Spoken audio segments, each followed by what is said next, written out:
Welcome back. જામનગરના ધ્રોલમાં PGVCL વિભાગ સામે રોષ પ્રવર્તી રહ્યો છે। 45 દિવસથી વીજ વાયર પર પોલ લટકતા લોકોને હાલાકી પડી રહી છે।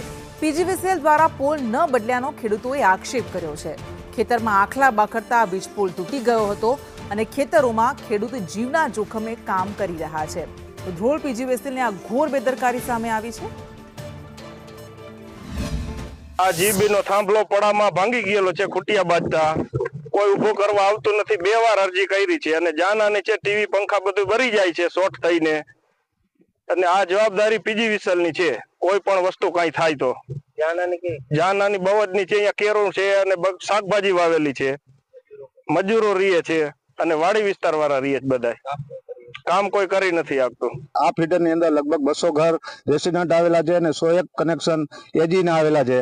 આ વિસ્તારની અંદર લોકો બધા પોતાના ખેતરની અંદર રહે છે અને પોતપોતાનું ખેતી કરે છે અને આ પોલ પડવા આજે પડ્યો એને લગભગ 40 થી 45 દિવસ થયા પણ આજ દી લગી હજી આ પોલને કોઈ હમો કરવામાં કે ઊભો કરવામાં આવેલ નથી। આ પોલને લગભગ અમે 2 વખત પીજીવીસીએલની ઓફિસે ગયા હતા પણ અહીંયાથી આવીને સર્વે કરી ગયા પણ હજી આ પોલ ઊભો કરવામાં આવેલ નથી। અકસ્માતની રાહ જુએ છે કે કોઈ જાનહાની થાય તે પછી જ આ પોલ ઊભો કરવો એવું પીજીવીસીએલ